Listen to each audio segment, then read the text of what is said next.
Hi folks, this is Jason. Hope you're okay today. I just want to talk about the Dunning-Kruger effect. There are these atheists going around today that if you argue for Christianity or argue against them, whatever it is, evolution, they'll throw out these words. It's the Dunning-Kruger effect. What that is to try and neutralize people who are challenging the status quo, trying to neutralize ordinary people from having a voice, and I'm going to explain what that is and how that works. Before I do, let's listen to a couple of clips. Here's the Dunning-Kruger effect, explained by John Cleese, the actor, and you'll get a bit of a feel of what the Dunning-Kruger effect is. I think the problem with people like this is that they are so stupid that they have no idea how stupid they are.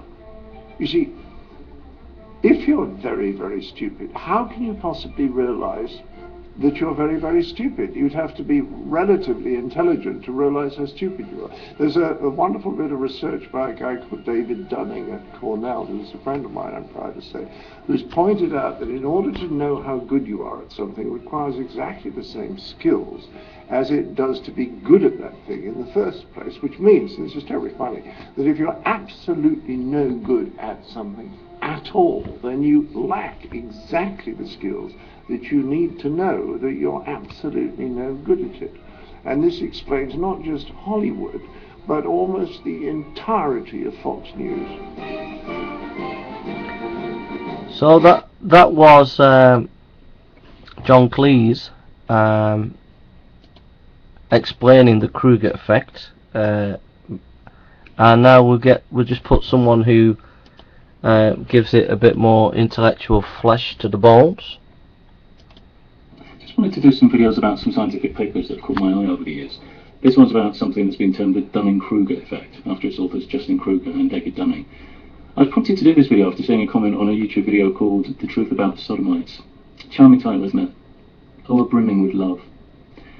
The comment in question here was a reply to somebody else's comment, it wasn't addressed at me. But it just captured such an irony that it took my attention. It goes something like this.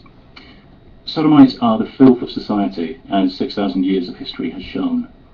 The Bible supports this fact. You are so diluted and brainwashed, you think theories and opinions are fact. So this guy is accusing someone of thinking opinion is fact, but he's just said the Bible supports the fact that Sodomites have been the filth of society for 6,000 years. Calling people filth is inherently a subjective value judgment, an opinion, very clearly not a fact, which would be objective and indisputable.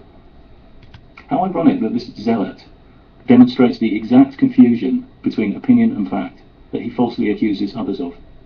This also tallies with the bemusing experience some of us have had in that time of coming away from a debate on whatever subject, having taken the time and care to logically counter every argument, only to have your opponent act as if their arguments are still perfectly intact. It's kind of like all their chess pieces are gone, their king is rolling hideously around on its side, and they're still thinking they hold the stronger position. Have you ever experienced anything like this? Odds are, if you ever participate in debate, especially online, you have. And so we come to the Kruger and Dunning paper, entitled Unskilled and Unaware of It. Fantastic time. They start off recounting the story of one MacArthur Wheeler, who was quickly arrested after robbing 2 Pittsburgh banks without a hint of a disguise. When he saw the surveillance tapes that later convicted him, he was incredulous and said, "But I wore the juice." Turned out he believed rubbing lemon juice in your face rendered you invisible to video cameras. Kruger and Dunning were interested in this cavernous gap between somebody's self-assessed competence and their actual competence. So they constructed a series of tests to help give some explanations to this phenomenon. They argued that people who are incompetent suffer 2 consequences. 1, their incompetence leads them to make poor choices. But 2, and this is the crux, their incompetence prevents them from realising they're making poor choices. I'll stop there because I got to think of copyright. So that's the Kruger effect. What are my responses to it? First of all, I think it's anti-democratic. That's what I think. I think it kind of like he's trying to say, look, only the intelligent people in a particular area of expertise can actually comment whether they're competent or not. So basically, it's taken control out of ordinary people's hands and put it into the hands of the competent intellectual elite. And I disagree with that. You don't have to know something very, very well in order to not train yourself to be competent in that area and to be able to critique other people in that area. So, for example, in the area of philosophy, it might be on the freedom of the will. There might be competent philosophers who can talk about that, but someone who's a layperson wants to get in on the act and perhaps write a book or write an article. It's not beyond the ability of someone who's an ordinary person to research and to write a book critiquing even competent philosophers on the freedom of the will. And also, if you look at the history of philosophy and science, it's actually often those who have been not part of the establishment, who have been lay people in their area but developed a philosophy or developed their science and actually challenged the status quo. So, for example, in the area of philosophy, some of the greatest philosophers that we've ever known were never really professional philosophers. Professional philosophy only came in when the academy began to structure learning. So, for example, Hobbes, Locke, Berkeley, etc. Great philosophers, but you wouldn't say that they were actually professional philosophers, yet they were as competent and as able as any philosopher in history. So that's just an example.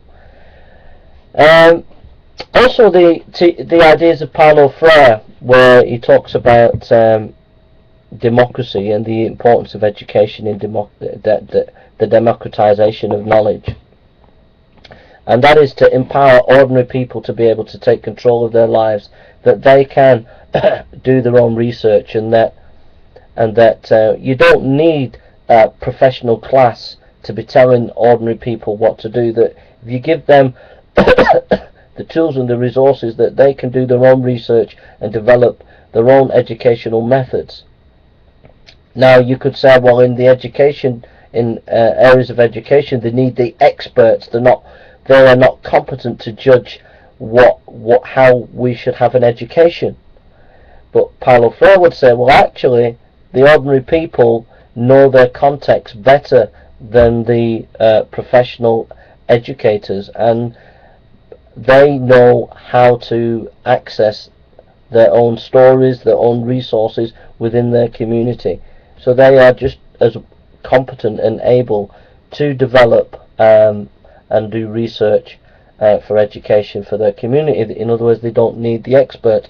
But that's all the ideas of Paulo Freire with the democratization of knowledge, where you don't necessarily say that the experts have got all the answers. So that's just two areas. The third area is Foucault, the French philosopher, who did research on institutions and noticed that institutions play power games and try to manipulate people.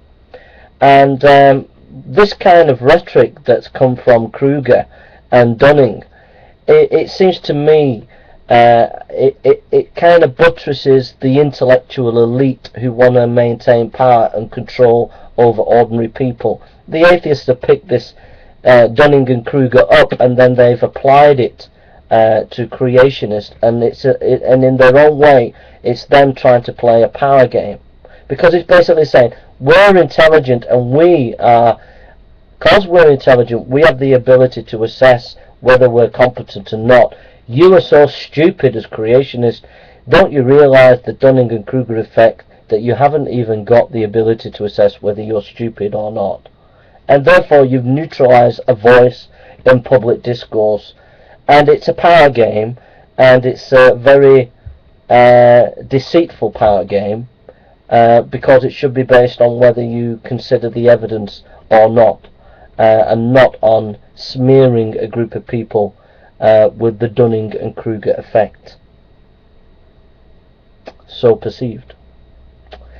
So what we see here is the atheist lacking a lot of intellectual firepower, not being aware of Foucault, not being aware of Paulo Freire, not being aware of the weaknesses of this position as well as the strengths. For there is some truth to what Dunning-Kruger has said, because, for example, I wouldn't have the competence to assess if I was given the job of looking after a construction site, but I was away from the construction site, far away. It would be difficult for me to assess what would be needed on the construction site. So in a sense, there is some element of truth to Dunning-Kruger. But as I pointed out with Paulo Freire and Foucault, and we could use many other philosophical and other examples to show that they are not correct in what they say. So where do we go with this? Basically, as atheists, stop trying to be an intellectual elite and just let ordinary people be ordinary people, and allow ordinary people to challenge the status quo, okay? Because they are more than competent to do so. And we have communities, and communities can help us to see whether we're going right or wrong. We have our own resources, our own thinking, and we can share resources and thinking. So there is no excuse for anybody to live in the Dunning-Kruger effect if we're exchanging dialogue and discourse. And this is the problem with the evolutionist and the atheist, is they will not engage in proper dialogue and discussion. For in a sense, they are the competent ones, and they are the only ones who can competently assess whether they and anybody else is competent, and so therefore they neutralise, castrate any opposition that might challenge them.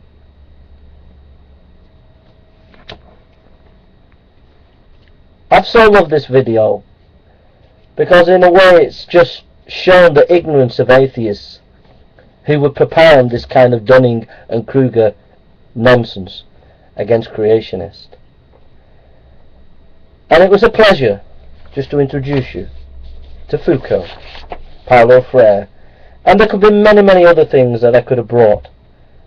And I just hope this moronic nonsense that atheists keep pumping out all the time to try to neutralise public discourse and anybody who might challenge the status quo, I just hope that one day true reason and rationality will reign, and true education, true dialogue, and true sharing of public space.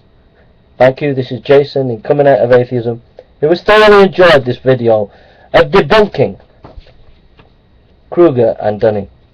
Take care and God bless you. And I will put some resources for and against this position that I have espoused. And you know what? The atheists never do that. They never indulge in scholarship. God bless you.